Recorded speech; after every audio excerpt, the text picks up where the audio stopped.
coacción contra la libertad del pensamiento. Es por eso de que se decía que era opresiva. ¿Por qué? Porque iba contra aquellos que pensaban distinto o contradecían en pensamiento al Estado y a la Iglesia.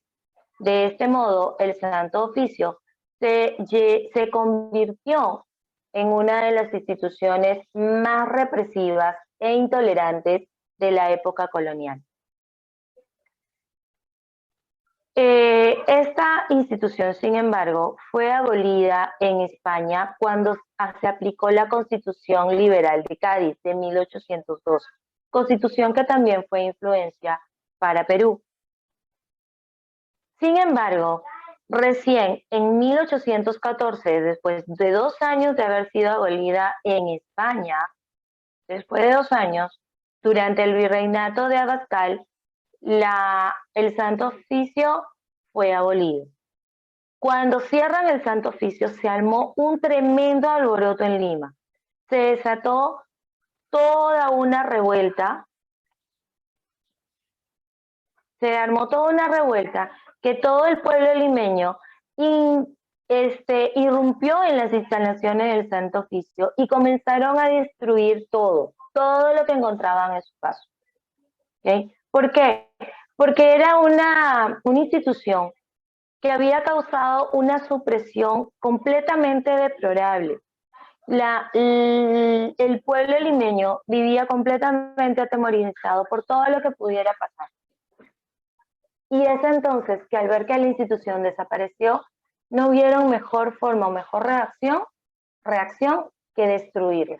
Y es por eso que irrumpieron las instalaciones del Santo Oficio.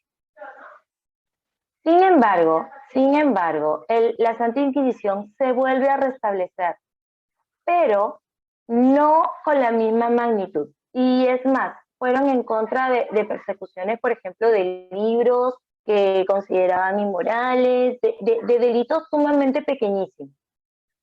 Y es en 1820, después de 6 años de la primera abolición, porque más o menos reactiva funciones como 2 años después, más o menos en 1816, pero ya desaparece de forma definitiva en 1820.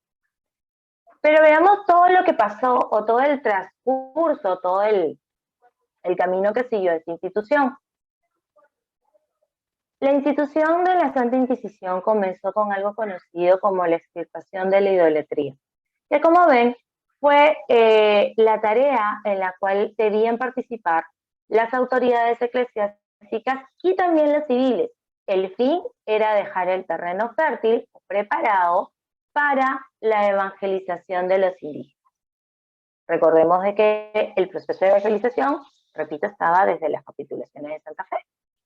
Entonces, lo que se tenía que hacer era comenzar a extirpar las idolatrías, porque tú no le puedes hablar de religión a alguien si antes, de una u otra manera, no desapareces sus creencias o no las comienzas a cuestionar o no siembras al menos la duda.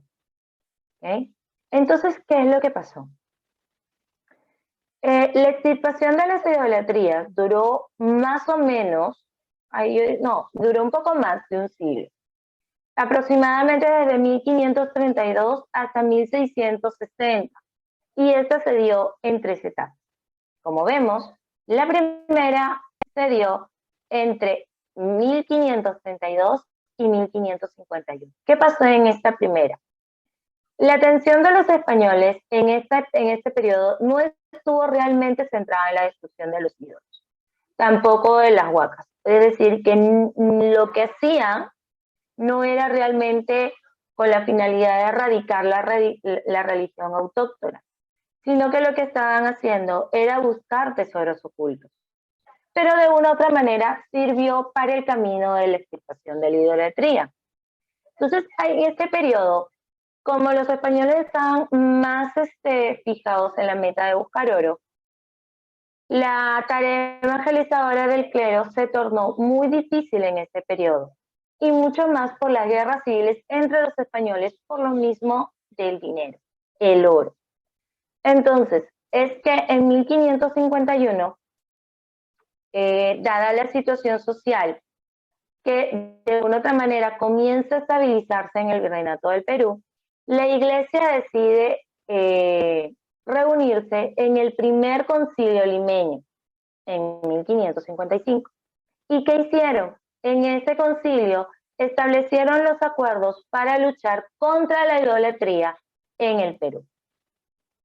En la segunda etapa, que es desde 1551, es decir, desde el primer concilio hasta 1570, lo que resalta o lo que se realiza, o mejor dicho, sí, lo que resalta en este periodo es Juan Polo de Ondegardo. ¿Quién era? Era una persona que tenía bastantes estudios y escritos sobre la religión andina. Y él se convirtió en uno de los primeros teóricos más importantes sobre la extirpación de la idolatría. De acuerdo con lo que dijo o lo que escribió Juan Polo de Ondegardo, el segundo concilio limeño se llevó a cabo en 1567. Y aquí lo que se estableció fue la responsabilidad de la continuidad de las idolatrías, la cual se fijó que no debía recaer sobre los indígenas infieles, es decir, no sobre los aborígenes, no sobre los indios, sino que debía recaer en aquellos que habían sido bautizados, pero mal instruidos en su fe.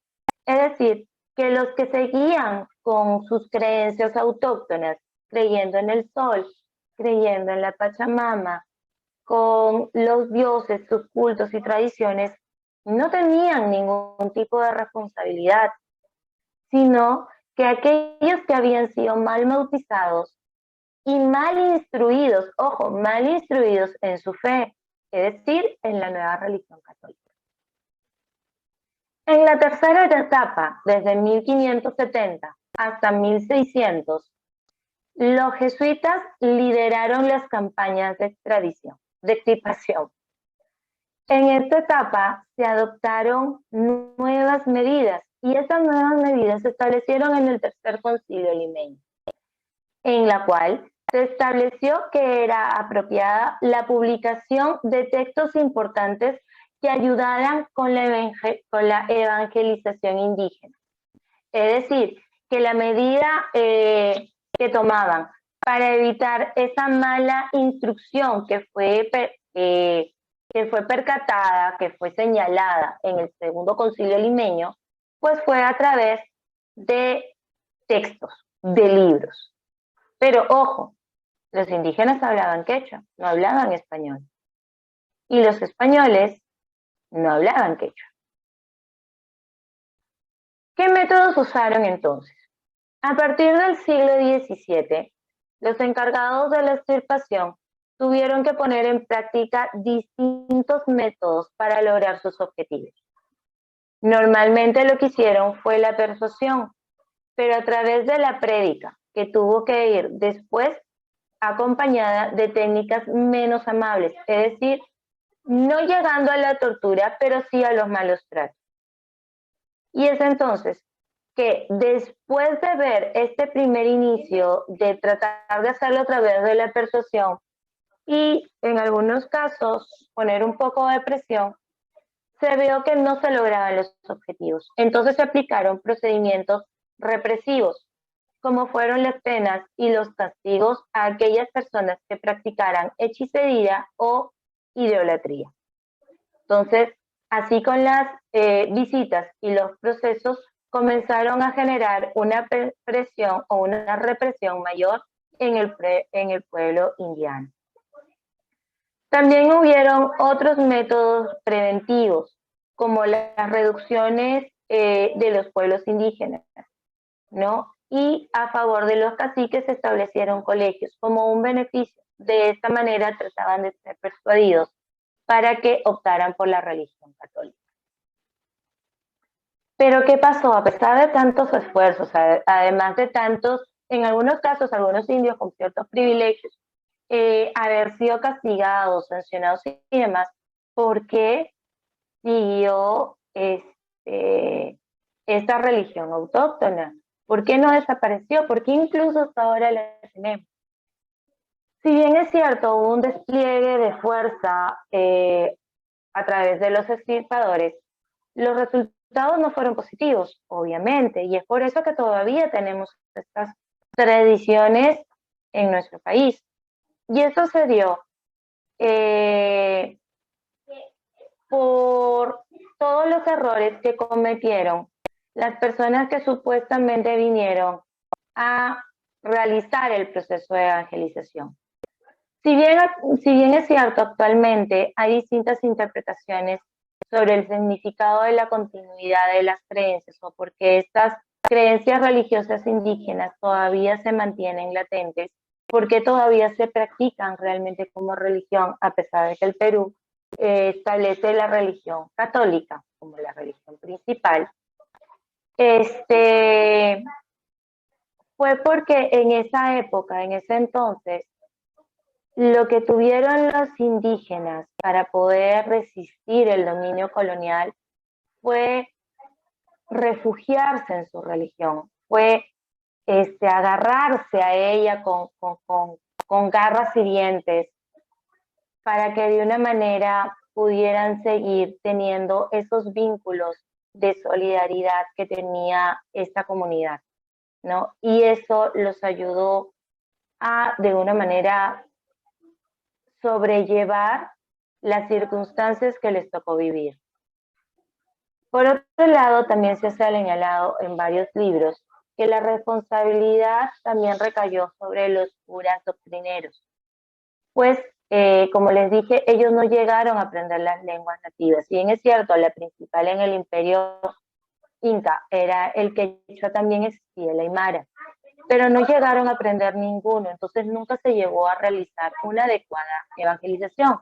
Recuerdan que hace un momento les dije que en el tercer concilio se establecieron libros que servirían como textos para la evangelización, pero ¿cómo si no hablaban el idioma?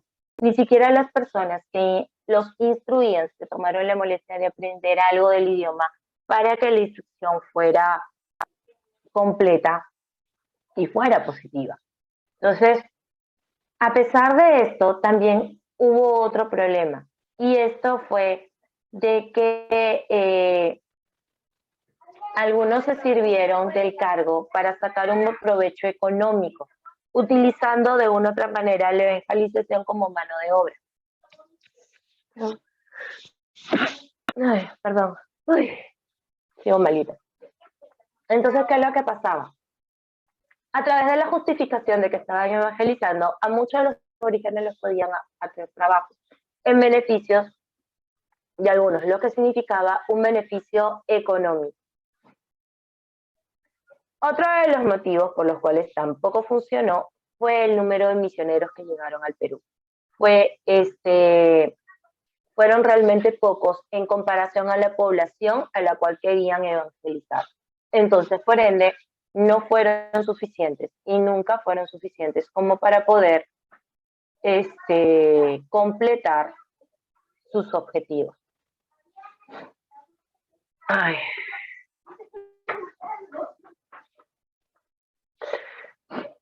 La extirpación no tardó en perder fuerza inquisitorial, es decir, que a pesar de las sanciones y demás, no